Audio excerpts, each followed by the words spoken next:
मानव का शरीर पाने के बाद कोई कर्म हमारे जीवन का ऐसा कर कर जाए जिसके बल पर हमें वापिस मानव का शरीर मिले ना मिले उसका गम नहीं, पर भगवान से ऐसी प्रार्थना कर कर जाना कि अगला अगर जन्म मिले तो बस शिव महापुराण की कथा बारंबार श्रवण करने को मिले। ऐसा जीवन हमको प्राप्त, ऐसा जीवन हमको मिल जाए।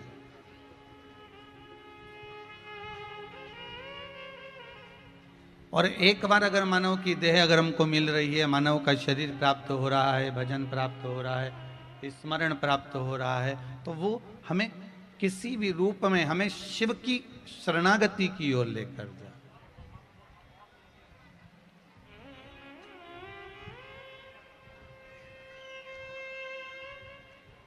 हमें भगवान शंकर की शरणागति की ओर लेकर जाए। महाराज,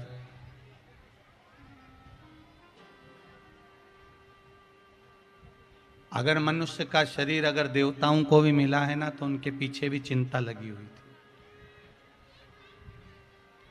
उनके पीछे भी टेंशन लगा हुआ था। आप उठाकर भगवान के स्वयं के चरित्र को देख लीजिए। मानव का जन्म अगर मिला है तो चिंताएं तो हमें व्यापेगी, टेंशन तो हमको रहेगा।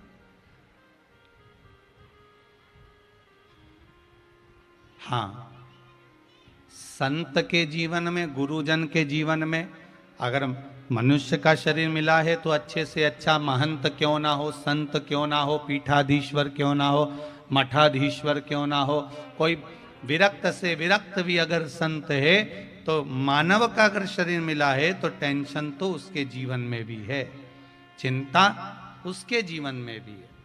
और अगर साधारण सा एक मानव है जो 2 रोटी खा रहा है, व्यापार कर रहा है, व्यवसाय कर रहा है, दुकान चला रहा है, हाथ गाड़ी चला रहा है, साइकिल रिक्शा चला रहा है, ठेला चला रहा है, पान की दुकान चला रहा है, एक साधारण सा व्यक्ति, मनुष्य का अगर जन्म मिला है, मानव का शरीर मिला है, साधारण से साधारण मानव को भी मानसिक टेंशन, जीवन में चिंता तो रहेगी।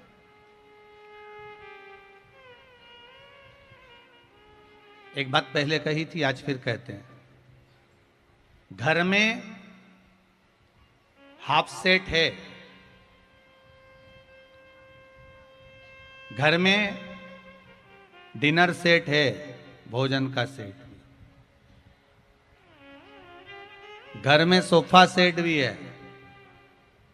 पर घर में हीरे का सेट भी है, सोने का सेट भी है, हाफ सेट भी है, फुल सेट भी है, डिनर सेट भी है, सोफा सेट भी है, पर कितने भी सेट इकट्ठे कर लिए, पर मनुष्य अपसेट है। मनुष्य सेट नहीं है, मानव जीवन अगर मिला है तो वो अपसेट ही है। सेट बहुत इकट्ठे कर, मानव का शरीर मिला है, मनुष्य की देह मिली है जीवन में, तो थोड़ा मानव का शरीर मिलने के बाद मानव अपसेट तो रहे। स्वयं मेरे राम जी महाराज, स्वयं मेरे राघव जी भी अगर इस मृत्यु लोक में आए हैं, मानव का शरीर अगर मिला है, मानव की देह प्राप्त हुई है, तो भगवान राम को भी चिंता रही है। अगर मेरे भगवान कृष्ण का अवतार हुआ है तो मेरे कृष्ण को भी चिंता रही है। चिंता किसको नहीं थी महाराज।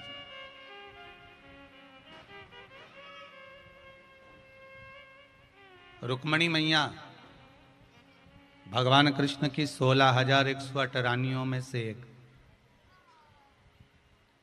पटरानियों में से एक। अब जरा देखिए कि भगवान कृष्ण की रानी होने पर, पटरानी होने पर भी उनको चिंता थी।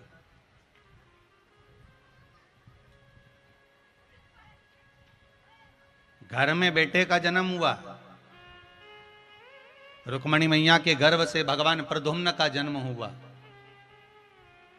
श्रीमद् भागवत कथा कहती है, घर में बेटे का जन्म हुआ और बेटे का जन्म होने के बाद 10वें दिन ही बेटे का हरण हो गया।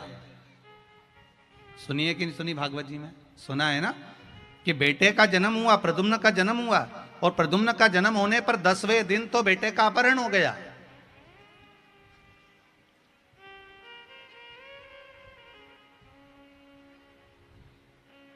केवल 10 दिन का था बेटा, और केवल 10 दिन के उस बेटे का हरण हो गया था, केवल 10 दिन का। अब जरा विचार करिएगा,